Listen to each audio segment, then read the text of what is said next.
Good morrow, and welcome back. I had just arrived at the station when I was met by the Lieutenant Inspector. He chatted briefly about the evidence collected so far, but was quite busy and left to attend another matter. We agreed to meet later in the day. I caught glimpse of my old family friend, Mrs. Bella Goth. We chatted earnestly about my new home, and I deeply thanked her for the opportunity she afforded me in its purchase. She merely waved my compliment off, as she was wont to do, and we conversed. She did ask that, perchance, I might come by, to reminisce with her daughter, Cassandra, who I had attended high school with. I being a senior and she a mere freshman at the time. I assured her I would make time for a visit.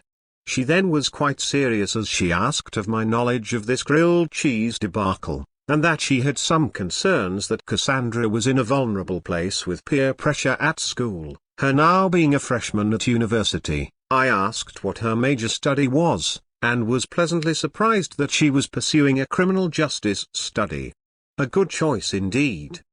And with that we bid a fond farewell, and I returned to my investigation.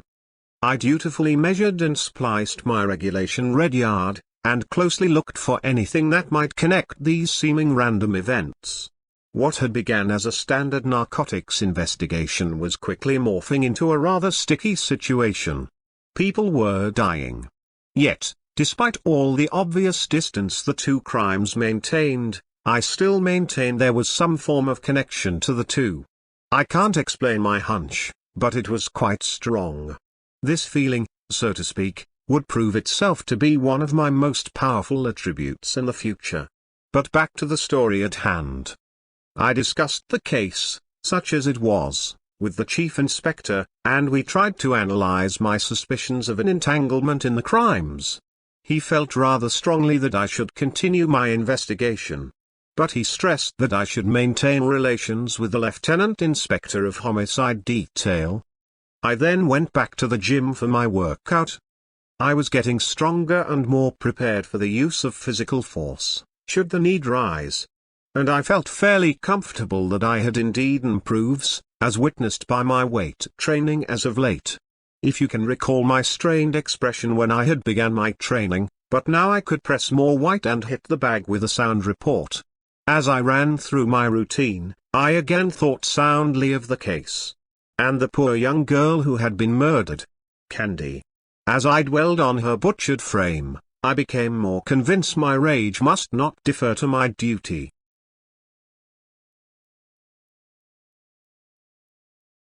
I successfully concluded my workout, and left the station for the day, deciding to again walk to distance home and enjoy the day. Sadly it was not to be, as on my stroll homeward I unexpectedly came upon a dead body. The poor girl was slaughtered horrifically. She was still warm, and I waited for the coroner's arrival, once again in his garb of grim. He was a strange little man indeed. Unbeknownst to me, another young girl was being killed at that very moment. And this time it would prove a bit more interesting on evaluation. The reason being I had identified the sister of Miss Candy, a young Miss Yuki, and had left to secure an audience with her, only to find her corpse. I notified the coroner, and he again arrived to process the body. Did I mention he was a queer little fellow? I then called the Lieutenant Inspector and requested his team proctor my location with all haste, and he assured me of his timely arrival, as they were still in the investigative stage currently with the other victim. 2 murders in less than a day. This was indeed getting a bit out of hand. And I knew somehow that the madness must stop soon, or other innocent civilians would be butchered by this maniac.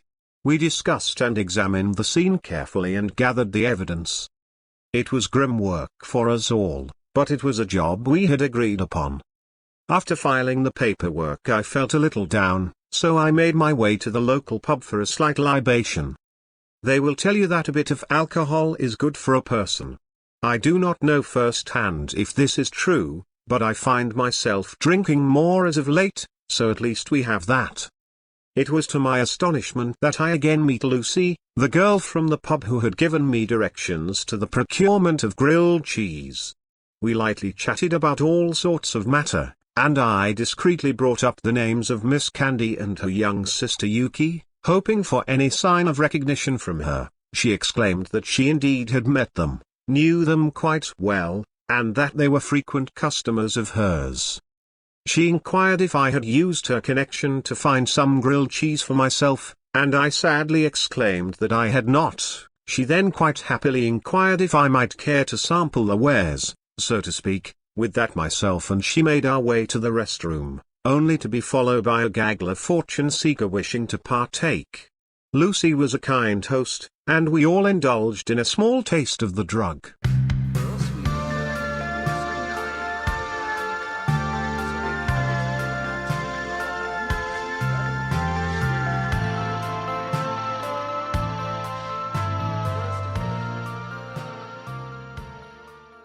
That just scared the shit out of me. When my head had cleared and my wits returned, I made to leave the pub. I made my way out, only to find that Miss Lucy was dead on the sidewalk, as the others, and a sense of urgency now filled me with regard to this ever-growing killing machine let loose on my SIMS. I immediately called the office and reported this new death, and, as usual, the friendly coroner responded in his grays. I discussed the recent finding and wondered aloud what could possibly be the reason for such carnage. The wrinkles were forming, and I was convinced that, for some strange, or sinister reason, I was somehow drawn into this current state of affairs. I had found all the bodies. What did it mean? I made my way home and entered the house.